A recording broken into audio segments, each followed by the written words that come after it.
Ada Agung Subianto. Assalamualaikum Ustadz. Nah, ini nanya juga Ustadz ya. Bagaimana kalau kita mengupil, mengorek telinga, apa hukumnya Ustadz? Terima kasih sebelumnya. Kemudian dari Wasiten Atim, dari Tulungagung Agung. Ada pertanyaan juga, Pak Ustadz, untuk mendadak sakit perut, terus dibawa di UGD, terus disuntik, apa puasanya batal? Kemudian suntik juga nih, bagaimana dengan suntik vaksin booster katanya. Ya demikian dua sapaan dari jamaah. Nanti dari hadirin yang hadir di sini ya, dari Masjid Istiqlal kita lanjutkan setelah ini akan dijawab terlebih dahulu oleh guru kita. Ya, yang pertama ngupil telinga. Ngupil telinga ini dasar hukum itu kan ada Al-Quran, hadis atau sunnah, ijma baru kias. Kalau nggak ada dalam Quran hadis, ijma, maka kita gunakan kias. Penjelasan yang kita jelaskan tadi, itu bisa kita kiaskan kepada kumur-kumur. Ya, kumur-kumur itu kalau berlebihan masuk airnya ke mulut, batal. Memasukkan air ke telinga juga batal. Tapi kalau ngupil sama dengan kumur-kumur. Kalau nggak berlebihan nggak apa-apa. Kalau nggak masuk dia ke dalam nggak apa-apa sebenarnya. Maka hukumnya makruh, tidak disukai. Hati-hati, kumur-kumur itu makruh. Jadi mengorek telinga, ngupil itu sama dengan makruh. Dikiaskan ke apa tadi ya? Dikiaskan dengan kumur-kumur itu. Kemudian yang berikutnya tadi suntik booster. Tadi sudah dijelaskan, memasukkan ke dalam jasad kita, tapi yang punya jauh, yang punya rongga, hidung, ya, telinga, kemaluan, apalagi mulut terutama, ya kan? Nah kalau suntik ada rongganya nggak? Nggak ada. Maka dia sama dengan bekam. Di dalam mazhab Syafi'iyah, bekam itu di sini tidak disebut dalam kitab ini. Bekam itu dianggap makruh dalam Syafi'iyah. Jadi suntik booster itu bulan puasa makruh, tidak batalin puasa. Sebaiknya disuntiknya sih malam. Tapi kalau terpaksa ya bagaimana namanya terpaksa? Tidak batalin puasa ya, suntik. Termasuk orang sakit tadi, sakit perut disuntik, itu nggak batalin puasa Pak. Tapi kalau makan pel dari mulutnya batal. Batal dia, karena ada jaubnya, rongganya. Berkaitan dengan analisis itu tadi, itu dianggap memberikan kekenyangan kan gitu. Mungkin itu pemahamannya. Ya, silakan Bapak, tadi ada yang ingin bertanya. Dari Ibu ada, siap-siap Ibu, kalau ada siap-siap aja Bu mendekati mic. Silakan. Assalamualaikum warahmatullahi wabarakatuh. Waalaikumsalam. Bertanya, kalau boleh saya bertanya 3 hal. Bertanya. Yang pertama, batasnya kita boleh bersahur itu. Misalnya, contohnya saya bangun misalnya imsak, kan ada beberapa menit lagi ke waktu adzan ya. Jadi kalau kita bangun waktu imsak itu kita boleh sahur nggak gitu? Bersahur nggak? Mungkin ketiduran. Iya ketiduran. Kalau sudah imsak boleh nggak sahur gitu? Iya, karena saya bangunnya pas bangun udah imsak gitu, tapi masih tanggung lah. Sebelum ini kan, sebelum jadi ada waktu adzan subuh lagi. Ya. Sekalian yang kedua boleh nggak lagi? Yang kedua masalah ghibah ini kan mengurangi pahala puasa. Tapi kalau kita misalnya dipancing-pancing misalnya ada yang buat kesal gitu, tapi kemudian kita cerita curhat. 3, zakat fitrah. Yang zakat fitrah ini dalam Imam Syafi'i katanya nggak boleh ini harus dengan ya, tapi kebanyakan di kita di masjid-masjid karena mungkin apalagi di kota ini kan beras, jadi orang singkatnya pakai uang aja gitu. Ya jadi terima kasih. Assalamualaikum warahmatullahi wabarakatuh. Waalaikumsalam warahmatullahi wabarakatuh. Langsung dibahas. Iya. Ini 3 hal batas boleh sahur, gimana pas imsak. Iya. Di dalam kitab ini nggak ada dibahas ya yang kita bahas tadi. Nah begini Bapak Ibu yang dirahmati Allah, ini harus hati-hati juga kita, nanti salah penjelasan, salah pengalaman, dosanya ke saya juga nanti. Yang terbaik itu sesudah imsak kita nggak boleh sahur lagi. Ini hati-hati Pak ya. Akan tetapi ini saya mengatakan, nanti Bapak pilih aja lah mana yang Bapak yakini. Jadi imsak itu sekitar 10 menit kalau di Indonesia. Kenapa? Karena berdasarkan hadis Nabi SAW kira-kira antara imsak beliau menahan diri dari tidak makan itu sekitar membaca sekitar 60 atau berapa puluh ayat gitu. Jadi yang hitungan berapa puluh ayat itu dikira-kira sekitar 10 menit. Cuma memang masalahnya memang ada juga hadis kalau kamu mendengar sudah azan udah sempurnakan makanmu baru selesai gitu kan. Ada juga yang seperti itu. Tapi saya belum mengkaji apakah di sini lemah atau dhaif ya. Artinya kalau dosen saya dulu malah mengatakan gini, dosen ilmu falak. Sebenarnya puasa itu dimulai dari terbit fajar sampai terbenam matahari. Terbit fajar itu waktu subuh. Maka kalaupun sudah imsak, kalau belum datang subuh masih boleh sebenarnya katanya. Kenapa? Karena puasa itu dari terbit fajar. Terbit fajar itu waktu subuh itu. Imsak itu untuk kehati-hatian berdasarkan hadis tadi. Begitu pula. Jadi Bapak silakanlah yang mana ya. Yang paling abdul sebenarnya jangan lagi. Tapi kalau memang belum telat sekali, kalau saya kadang-kadang saya gas aja, jujur saya katakan. Kalau masih imsak, saya gas aja lah udah. Karena belum makan kan. Makan 5 menit kita tunggu gitu ya. Dikencangin makannya. Tapi kalau sudah azan nggak berani saya muntahkan. Itu kalau udah azan nggak berani gitu. Karena selisih waktu nanti antara kota-kota itu pun ada selisih 2 menit, 3 menit azannya itu jadi untuk menjaga itu sebenarnya itu model imsak itu ya. Selisih waktu. Kemudian zakat fitrah. Emang Imam Syafi'i itu tidak membolehkan uang. Kan nanti kalau di kampung-kampung kita dulu, kalau saya tempat kelahirannya Rantau Perapat, orang-orang tua kita itu fanatik Syafi'inya itu kuat sekali. Jadi nggak mau mereka uang Pak. Jadi kalau mereka mau zakat, beras yang ada itu dibeli. Saya beli beras ini. Diberaskan dulu. Udah diberaskan uangnya baru ditolak sama dia. Jadi setiap masjid itu ada stok beras bagi yang tidak mau pakai uang. Kalau Imam Hanafi simpel, yang dia ambil tuh kimahnya itu. Secara logika sebenarnya uang ini memudahkan kita. Bahkan ini secara logika ya, nalar akliyahnya.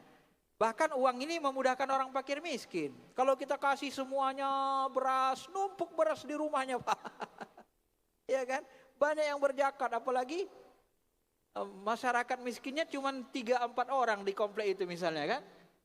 Zakatnya banyak, habis beras penuh berasnya di satu rumah beras dia kan gawat kan misalnya. Jadi masalah.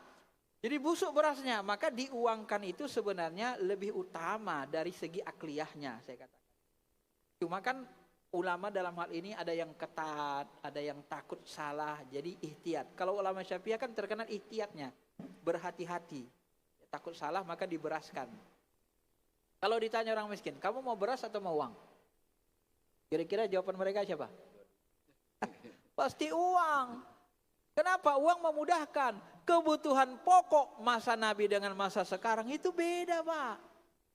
Zaman Nabi listrik nggak kebutuhan pokok. BBM nggak kebutuhan pokok. Karena dulu pakai kuda, sekarang pakai motor. Ya kan? Orang miskin pakai motor juga, walaupun motor tahun 90-an tetap dipakai kan untuk cari nafkah sama mereka. Nah, itu masalahnya Pak. Ya. Beda kebutuhan pokok kita. Maka ketika kita selaraskan kebutuhan pokok itu sebenarnya terjadi kesenjangan. Maka kalau walaupun saya mazhab Syafi'iyah, saya lebih cenderung mengatakan boleh pakai uang gitu. Apalagi Qaradawi mengatakan boleh. Untuk Qaradawi. Tidak ada masalah dalam hal itu. Karena untuk memudahkan dan penerimanya sendiri orang miskin lebih senang dia Terima uang. Kenapa? Ya dia bisa beli beras, bisa beli gula. Zaman dulu gula nggak jadi kebutuhan pokok kan? Dia bisa beli gula, dia bisa bayar listrik dia, bisa bayar kontrakan dia. Kebutuhan pokok dia lah. Karena kebutuhan pokok bukan hanya beras. Itu konteks hari. Wah, Kiai. Ini Kang Gibah tadi pertanyaan. Ngomong pancing-pancing. Kan Iya. mengurangi pahala gimana? Kiai? Namanya kita puasa ya namanya puasa nahan diri lah Pak. Kalau orang gibah mancing kita alihkan ke yang lain. Ya. Alihkan. Sebenarnya berdosa kita kalau saudara kita digibah kita diamkan. Gak ada pembelaan. Maka kalau orang menghibah kita bela saja. Ah mungkin dia nggak gitu. Kita yang menyangka begitu. Baik sangka aja kan gitu. Itu lebih bagus ada pahalanya. Daripada kita biarkan dia apalagi kita layani kan. Kita layani kita kompor-kompori pula lagi. Iya ya. Bapak itu gini-gini, iya aku lagi kemarin gitu-gitu. Ah, udahlah. Habisnya tergerus puasa kita itu pahalanya habis. Sehingga nanti puasa kita nggak ada pahalanya.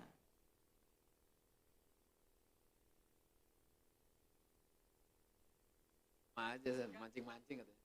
Orang Iya ada mancing-mancing nahan diri. Iya jangan diikuti Pak. Pokoknya kalau dia mancing-mancing kita nggak usah diikuti ya. Namanya puasa. Puasa itu menahan ya. Harus mampu nahan diri. Ya silakan Ibu. Singkat padat Ibu. Ini ada penanya juga dari live YouTube. Waalaikumsalam. Salam.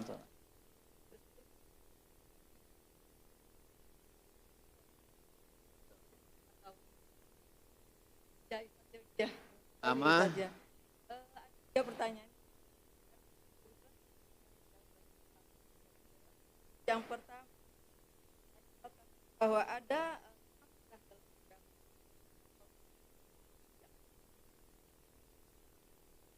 terus yang kedua itu bagaimana dengan puasa?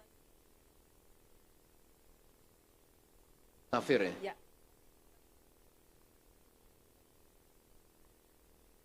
Ya, sebelum itu juga kami sampaikan Ustadz ini ada penanya, biar sekalian saja nanti. Ikra Brianti, Assalamualaikum Ustadz, izin bertanya kalau seandainya kita puasa, namun saat azan maghrib kita baru tahu kalau kita haid, apakah puasa kita diterima? Terima kasih Ustadz. Ini dari live YouTube. Baik, Ustadz Iya. langsung. Kalau kita haidnya pas maghrib itu pas-pasan, jadi terimalah kalau pas-pasan. Tapi kalau haidnya asar, tapi ketahuannya maghrib, nah itu masalah itu. Masalah. Rasa-rasanya kapan gitu Ustadz? Iya, kalau misalnya haidnya maghrib, haidnya asar, tapi ketahuannya maghrib, nah itu kalau ini nggak ada dibahas, belum ada dalam fikih ini, harus kita cari lagi fikih syarah yang lebih rinci kan. Tapi kalau secara kias, menurut pemahaman yang di sini tadi itu, kalau kita pahami, kalau kita memang sudah tahu kita itu asarnya kita haid, itu batal puasanya. Sama kayak orang yang pingsan tadi kan, mendekat-dekat itu, pingsan sampai satu harian pingsan, nggak sah puasanya. Tapi kalau dia pingsannya sebagian hari, itu dibolehkan. Nah, bunyal Islam ala khamsin. Islam itu dibangun atas 5 pokok, 5 pilar. Ini yang kita kenal dengan rukun Islam. Syahadatu alla ilaha illallah syahadat, wa iqamis salat, dirikan salat, wa shaumi Ramadan, puasa Ramadan, wa tahajjul bait man istata'a ilaihi sabila, haji bagi yang mampu, kemudian zakat. Jadi di samping puasa, salat, zakat, haji itu bagian dari pilar Islam. Ini rukun Islam. Ini enggak boleh lupa sebenarnya nih. Islam ini. Bagaimana dengan puasa orang musafir? Nah, ini unik nih, ini rinci mantap ini bahasannya. Musafir dalam pandangan Imam Syafi'i 83 kilo ke atas baru disebut musafir. Perjalanan 83 kilo lebih ke atas. Saya kemarin terbang dari Medan ke Jakarta. Medan Jakarta berapa kilo? Sekitar 2000 ya, 2000. Mungkin ya, 2000-an ya. 2000-an kilo. Saya naik pesawat. Apakah saya boleh buka puasa? Ini terjadi khilaf. Di sini tidak dibahas. Khilafnya begini. menurut sebahagian ulama, kalau terdapat musyaqqah, kenapa dibolehkan kita musafir buka puasa? Karena terjadinya musyaqqah. Bapak bayangkan naik kuda di gurun pasir Makkah Madinah itu, naik kuda 83 kilo. Keringat-keringat kita Pak kan. Maka ada orang ketika musafir dilihat Nabi ditahankannya puasa dia. Udah lemas ditahankannya. Kamu kenapa? Saya puasa ya Rasul. Buka kamu. Disuruh buka.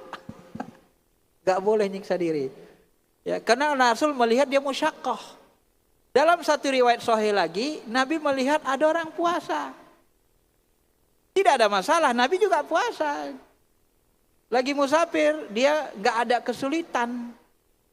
Maka dia puasa, gak ada masalah. Nabi katakan, gak apa-apa. Maka di dalam mazhab Syafi'i, musafir itu rukhsah. Rukhsah itu dalam mazhab Syafi'i mubah. Boleh diambil, boleh tidak. Namanya keringanan, boleh ambil, boleh tidak. Beda dengan mazhab Hambali. Kalau mazhab Hambali, kalau udah rukhsah, udah diringankan Tuhan, ambil. Masa pemberian Tuhan, kasih sayang Tuhan gak diterima, katanya. Maka dalam mazhab Hambali, ya, rukhsah itu dianggap ya, seperti wajib menerima, wajib buka kita begitu. Maka nanti pendapat yang paling fair itu adalah pendapat Umar bin Abdul Aziz. Apa dia katakan berdasar komparatif hadis ini? Ya, di jam'u wa tauqif. Hadis itu kalau berlawanan digabungkan dulu. Jangan ditarjih. Jadi kalau kita musafir melelahkan, buka Pak. Jangan nyiksa diri. Tapi kalau kayak saya musafir 2000 kilo, naik pesawatnya duduk aja tidur di situ. Sampai udah bangun kan, udah segar badan, dah jalan. Naik taksi nanti atau naik damri pun nanti ya lewat tolnya, selesai. Sampai rumah udah buka. Enggak ada musyaqqahnya, enggak ada kesulitan. Boleh enggak puasa? Boleh, enggak ada masalah. Karena mazhab Syafi'i rukhsah itu adalah kebolehan, bukan kewajiban untuk nerimanya. Itu Bu ya. Rincinya, silakan. Kalau mau puasa, kalau terjadi kesulitan, sebaiknya buka saja. Demikian, mengingat waktu juga sebenarnya masih ada penanya lagi nih dari Pak Forester. Assalamualaikum Ustaz, izin bertanya bagaimana hukum jika lupa berniat sholat pada saat sebelum takbir, namun pada saat beranjak ke masjid sudah buat mau sholat. Apakah sudah termasuk niat itu? Baik Ustaz. Ini niat sholat ini. Ya itu bahasan yang lalu kan. Kalau mazhab Syafi'i nggak sah sholatnya. Karena niat itu muqtarinan bil fi'li. Waktu kita berdiri angkat takbir itu niatnya. Tapi kalau Imam Hanafi boleh sebelum sholat. Tergantung mazhab yang kita pakai. Mana yang kita yakin. Kalau kita di sini banyak Syafi'iyah itu dianggap tidak sah. Baik. Diulangi. Mengingat waktu juga mohon maaf Pak ini udah. Nanti sambil tanya karena hadir di sini lebih puas nanti ketemu.